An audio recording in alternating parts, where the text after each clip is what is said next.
விஜயை பொறுத்த வரைக்கும் கடைசி நிமிடத்தில் இல்லை நான் அடுத்த எலெக்ஷனில் போட்டிடுவேன் அப்படின்னு சொல்லுவார்னு நினச்சேன். ஆனால் நேற்று 234 தொகுதியிலையும் வேட்பாளர் அறிவிச்சாச்சு. இன்னைக்கு வேட்புமனு தாக்கல் பண்ணிட்டாரு.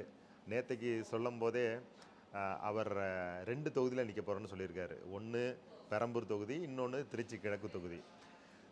எல்லாரும் என்ன கிண்டல் பண்ணுறாங்கன்னா, அவர் பயந்துக்கிட்டு 2 தொகுதியில் வேட்புமனு தாக்கல் பண்ணுறாரு. ஏன்னா ஒரு தொகுதியில் தோற்றுருவோம், பெரம்பூரில் தோற்றுருவோம் அல்லது திருச்சி கிழக்கில் தோற்றுருவோம் அப்படிங்கிறதுக்காக ஒரு சேஃப்டிக்காக 2 இடத்துல வேட்புமனு தாக்கல் பண்ணியிருக்கேன்னு எல்லாரும் நக்கல் பண்ணிகிட்டு இருக்காங்க.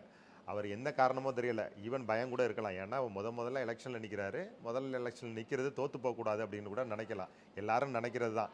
ஏன் அப்படின்னா ஒரு அரசியல் இயக்கம் தேர்தலை சந்திக்கும் போது யார் ஜெயிக்கலனாலும் பரவாயில்ல, அந்த அரசியல் இயக்கத்தின் தலைவர் ஜெயிக்கணும். அதனால் அவர் 2 இடத்துல போட்டிடுறாரு. அது மாதிரி இந்த 2 இடத்துல போட்டிடுறதுங்கிற விஜய் மட்டும் பண்ணலை. இதுக்கு முன்னாடி ஜெயலலிதா 2 இடத்துல போட்டிகிட்டு இருக்காங்க. அதுக்கப்புறம் நம்ம பிரதமர் இருக்கார், பிரதமரே 2 இடத்துல போட்டிகிட்டு இருக்காரு. அப்புறம் சோனியா காந்தி 2 இடத்துல போட்டிகிட்டு இருக்காங்க. ரீசெண்டாக ஒரு 2 வருஷம் முன்னாடி ராகுல் காந்தி போட்டிட்டார். ஒன்று ஊபிலையும், இன்னொன்று கேரளாவில் வயநாட்டிலையும். அப்புறம் முலாயம் சிங் யாதவ் போட்டிட்டு இருக்காரு. இது மாதிரி நிறைய பேர் போட்டிகிட்டு இருக்காங்க. உடனே விஜயும் ஜெயலலிதாவும் ஒன்றா, விஜயும் நரேந்திர மோடியும் ஒன்றா, விஜயும் அவரும் ஒன்றா, இவரும் ஒன்றா கேட்கலாம். ஆனால் இவரும் ஒரு அரசியல் தலைவர், இவர் தான் தோக்கக்கூடாது அப்படிங்கிறது ஒரு நல்ல ஸ்ட்ராட்டஜி. இதை விமர்சிக்கிறதுக்கெல்லாம் ஒன்றும் பெரிய ஒரு விஷயம் இல்லை. அதனால் வேட்பாளர் கிடைக்காம இன்னும் கூட விமர்சிப்பாங்க, வேட்பாளர் கிடைக்காம இவரே 2 தொகுதியிலையும் போட்டிடுறாருன்னு. ஏன்டா 234 தொகுதியில் வேட்பாளரை அறிவிக்க தெரிஞ்சவருக்கு இன்னொரு தொகுதி அறிவிக்க தெரியாதா என்ன? அது ஒரு விஜய் வேட்பாளர்கள் அறிவித்தார் இல்லையா 234 தொகுதிக்கு, அதில் அவரை தவிர மிச்சம் 232 தொகுதிகளுக்குள்ள வேட்பாளர்கள் அறிவித்ததில் ஒரு விமர்சனம் இருக்குது. அந்த விமர்சனம் என்ன அப்படின்னா, வேறு கட்சியிலேருந்து வந்தவங்களுக்கு சீட்டு கொடுத்துட்டாரு. ஃபார் எக்ஸாம்பிள் காங்கிரஸ்லேருந்து வந்தவங்களுக்கு சீட்டு கொடுத்துட்டாரு, அதிமுகலேருந்து வந்தவங்களுக்கு சீட்டு கொடுத்தாரு. அதனால் அவங்க கட்சியில் உறுப்பினர்களே இல்லையா அப்படின்லாம் ஒரு இது இருக்குது. பட் ஓகே, 234 தொகுதியிலையும் ஒரு 30 தொகுதி 35 தொகுதி வேறு கட்சியிலேருந்து வந்தவங்களுக்கு கொடுத்துருக்கலாமா? மற்ற எல்லாருமே அவங்க கட்சியில் விஜய் மக்கள் இயக்கத்தில் இருந்தவங்களும் விஜய் கட்சி ஆரம்பித்தோடனே விஜய் கட்சிக்கு வந்தவங்களுக்கு தான் கொடுத்துருக்காரு. அதனால் எல்லா கட்சியிலையுமே ஈவன் திமுகவில் கூட அதிகமாக அமைச்சரவையில் இருக்கிறதே அதிமுகலேருந்து வந்தவங்க தான். இப்போயும் ஒரு 30 பேருக்கு மேலே திமுக அதிமுகலேருந்து வந்தவங்களுக்கு சீட்டு கொடுத்துருக்கு. எக்ஸாம்பிள் சொல்லணும் அப்படின்னா, ஒரத்தநாடுலேருந்து அவர் வைத்திலிங்கம்ங்கிறவர் கொடுத்துருக்கு, மனோஜ் பாண்டியன் கொடுத்துருக்கு, ஓபிஎஸ்க்கு கொடுத்துருக்கு. இது மாதிரி இப்போ ரீசெண்டாக மூவ் ஆனவங்களுக்கெல்லாம் அங்கேயும் கொடுத்துருக்காங்க. ஸோ அதெல்லாம் பெரிய விமர்சனங்கள் இல்லை. ஆனால் நிறைய பேர் ஒரு பக்கம் என்ன சொல்கிறாங்கன்னா, விஜய் கட்சியில் போட்டி போடுறதுக்கே ஆள் இல்லை அப்படின்னு சொல்கிறாங்க. இன்னொரு பக்கம் விஜய் கட்சியில் சீட்டு வாங்குறதுக்கு எல்லாருக்கும் 10 கோடி கொடுத்து தான் சீட்டு வாங்குறாங்கன்னு சொல்கிறாங்க. இன்னொரு பக்கம் என்ன சொல்கிறாங்கன்னா, ஒருத்தருக்கு சீட்டே கிடைக்கல, ஒரு தொகுதிக்கு 10 பேர் போட்டிடுறாங்க, விஜயோட நண்பர்களுக்கு கொடுத்துட்டாங்கன்னு சொல்கிறாங்க. இது மாதிரி நிறைய விமர்சனங்கள் வருது. ஒரு புது கட்சி தொடங்கும் போது இந்த விமர்சனங்கள்லாம் வர்றது இயற்கை தான். இதையெல்லாம் தாண்டி தான் விஜய் வரணும். இப்போ ஏன் விஜய் வரணும் அப்படின்னு பேசுகிறத விட, நிறைய பேருக்கு விஜயின் வருகை பெரிய ஒரு தாக்கத்தை ஏற்படுத்தியிருக்கு. அது நல்ல விதமாகவோ வேறு விதமாகவோ. ஃபார் எக்ஸாம்பிள் சொல்லணும் அப்படின்னா, திமுகவும் இப்போ விஜய் வருகையினால அதிகமாக பாதிக்கப்பட்டதான் நினச்சிக்கிட்டு எதிர்வினை ஆற்றிக்கிட்டு இருக்கிறது 2 பேர் தான். ஒன்று சீமான், இன்னொன்று திமுக.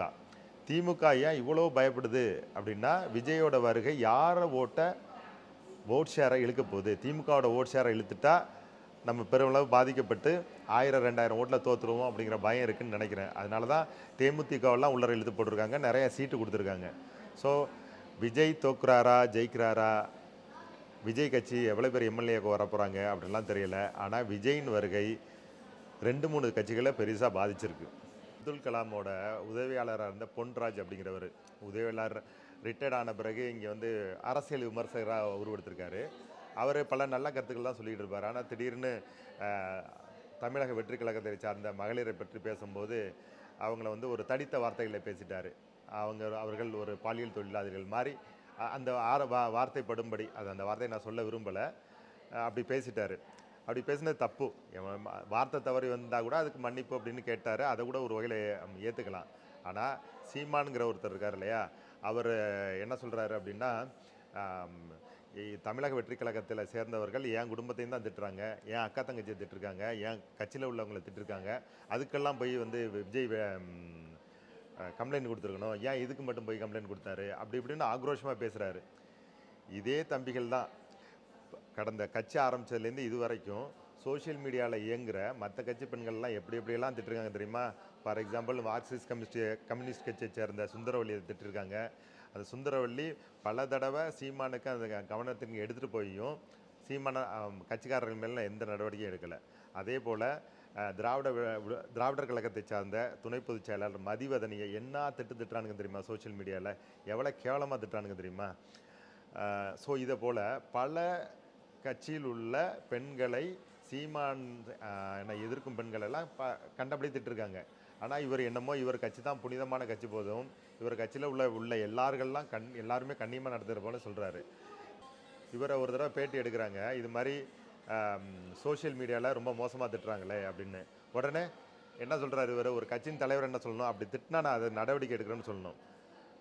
ஓகே, ஒன்றை திட்டினா என்ன திட்டிட்டு போ, உன் குடும்பத்தை திட்டா என் குடும்பத்தை திட்டிட்டு போ. இது ஒரு அரசியல் கட்சி தலைவர் பேசினா எப்படி அது தொண்டர்கள் எப்படி அரசியல் நாகரிகத்துடன் நடத்துவாங்க? உன் குடும்பத்தை திட்டினா என் குடும்பத்தை திட்டு போ அப்படிங்கிறது ஒரு அரசியல் கட்சி பேச தலைவரா?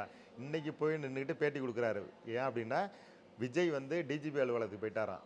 அதனால் அதை விமர்சிக்கணுங்கிற போர்வையில் பொன்ராஜை ஆதரித்து அவர் பேசினது தப்பு இல்லைங்கிறது மாதிரி இவர் பேசுகிறாரு.